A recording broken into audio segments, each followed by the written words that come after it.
আসসালামু আলাইকুম। এখন শুনবেন সংবাদ শিরোনাম। রাজধানীর মোহাম্মদপুরে হত্যাকাণ্ডের শিকার মা মেয়েকে নাটোরে গ্রামের বাড়িতে দাফন।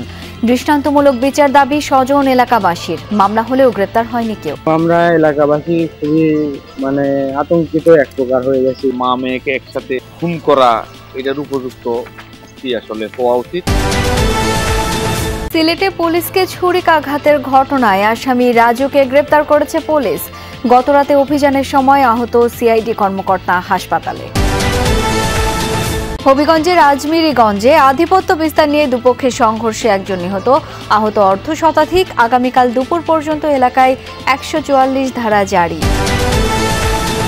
রোকেয়া দিবস উপলক্ষে দেশ জুড়ে নানা কর্মসূচি। পায়রা বন্ধের স্মৃতিকেন্দ্রটি অবশেষে একীভূত হল রোকেয়া বিশ্ববিদ্যালয়ের সাথে। গবেষণার নয়াদ্বার উন্মোচনের প্রত্যাশা। আসসালামু আলাইকুম। এতক্ষণ শুনছিলেন সংবাদ শিরোনাম, এখন শুনবেন বিস্তারিত। রাজধানীর মোহাম্মদপুরে নিজ বাসায় হত্যার শিকার মা ও মেয়ের মরদেহ গ্রামের বাড়ি নাটোরে দাফন করা হয়েছে। জোহরের নামাজের পর জানাজা শেষে লায়লা আফরোজ ও তার মেয়ে নাফিসাকে দাফন করা হয়। এর আগে ভোরে শহরের বড়গাছা এলাকায় মরদেহ পৌঁছায়। এ সময় এলাকা জুড়ে নেমে আসে শোকের ছায়া। বাড়িতে ভিড় জমান স্বজন প্রতিবেশীরা। হত্যাকাণ্ডের দৃষ্টান্তমূলক বিচার দাবি করেন তারা। সোমবার সকালে রাজধানীর মোহাম্মদপুর এলাকার শাহজাহান রোডের বাসা থেকে মা মেয়ের মরদেহ উদ্ধার করা হয়। ঘটনার মোটিভ ও অপরাধী শনাক্তে কাজ চলছে বলে জানান পুলিশ কর্মকর্তারা। আমরা এলাকাবাসী খুবই আতঙ্কিত এক প্রকার হয়ে গেছি যে আমাদের এলাকার মানুষ এরকম এক প্রকার নির্মম হত্যাকাণ্ড হয়েছে। বাসার মা মেয়েকে একসাথে খুন করা এটার উপযুক্ত আসলে হওয়া উচিত। রাজধানীর মোহাম্মদপুরে মা মেয়ে হত্যার ঘটনায় এখনো কাউকে গ্রেপ্তার করতে পারেনি পুলিশ। প্রধান সন্দেহভাজন গৃহকর্মী আয়েশাকে আসামি করে গতরাতেই মামলা করেন গৃহকর্তা। রাতে বেশ কয়েকটি অভিযান করলেও আয়েশার হদিস মেলেনি। তবে দ্রুতই হত্যার রহস্য উন্মোচন হবে বলে আশাবাদী পুলিশ।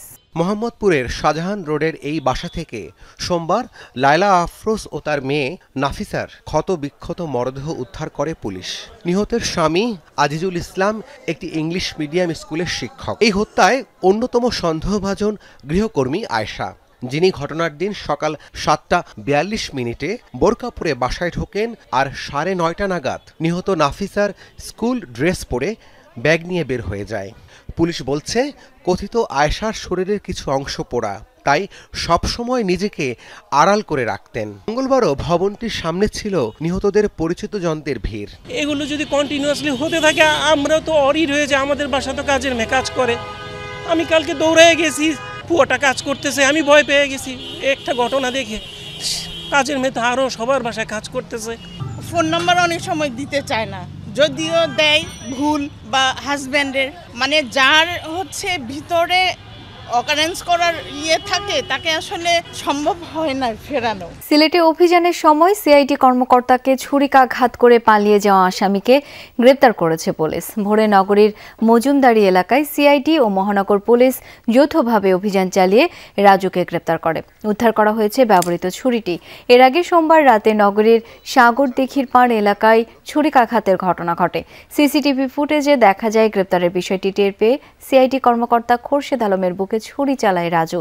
পরে সেখান থেকে পালিয়ে যায় সে। সিআইডি উপপরিদর্শক আহত খোরশেদ আলমকে সিলেট ওসমানী মেডিকেলে ভর্তি করা হয়েছে। গ্রেপ্তার রাজুর বিরুদ্ধে সাইবার ক্রাইমের মামলা রয়েছে বলে জানিয়েছে পুলিশ।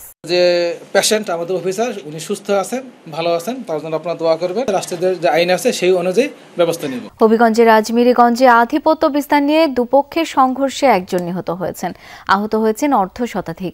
সকালে উপজেলার কাকলাইসে বাজারে এই ঘটনা ঘটে। স্থানীয়রা জানায়, এলাকার আধিপত্য নিয়ে আনন্দপুর গ্রামের আল কোরআন সওদাগর ও কুমেদপুর গ্রামের হান্নান মিয়া গোষ্ঠীর মধ্যে দীর্ঘদিন ধরেই বিরোধ চলছে। সম্প্রতি পঞ্চায়েত কমিটি গঠন ও বাজারে প্রভাব বিস্তারকে কেন্দ্র করে বিরোধ চরমে ওঠে।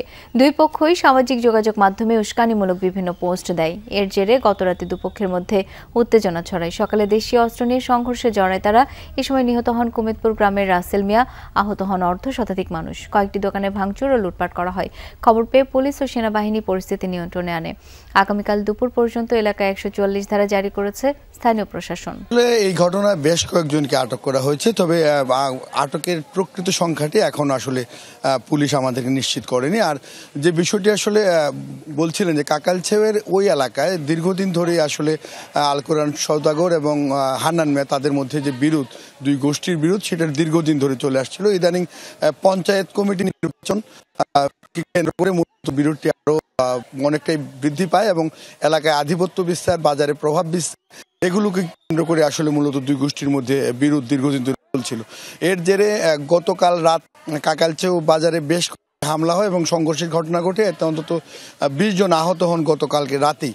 তারপর থেকে আসলে পুলিশ যথেষ্ট সক্রিয় ছিল, কিন্তু তারপরও আজ সকালে দুই পক্ষ দেশীয় অস্ত্রশস্ত্র নিয়ে সংঘর্ষে জড়ায় এবং 2 থেকে আড়াই ঘন্টার মতো সেই সংঘর্ষ হয় এবং সংঘর্ষে রাসেল মিয়া নামে একজনের মারা যান। তো পরিস্থিতি আসলে যেহেতু একজন নিহত হয়েছেন, যে কারণে পরিস্থিতি আরও সহিংসতার দিকে মোড় নিতে পারে, এই আশঙ্কাতেই আজকে আজমিরগঞ্জের উপজেলা নির্বাহী অফিসার SM রেজাউল করিম তিনি দুপুর 1টা থেকে আগামীকাল দুপুর 1টা পর্যন্ত কাকালছেও বাজারে 144 ধারা জারি করেছেন। তো পুলিশ প্রত্যাশা করছে তারা পরিস্থিতি নিয়ন্ত্রণে রাখতে পারবে এবং কোনো ধরনের যেন সহিংসতা না হয় সেদিকে তারা যথেষ্ট সজাগ রয়েছে। নারী জাগরণের অগ্রদূত রোকেয়া সাখাওয়াত হোসেনের 145তম জন্ম এবং 93তম মৃত্যুবার্ষিকীতে জন্মভূমি রংপুরের পায়রাবন্দে 3 দিনব্যাপী বিভিন্ন অনুষ্ঠানের আয়োজন করা হয়েছে। সকালে বেগম রোকেয়া বিশ্ববিদ্যালয় ক্যাম্পাসে জাতীয় পতাকা উত্তোলনের পর বের করা হয় বর্ণাঢ্য শোভাযাত্রা।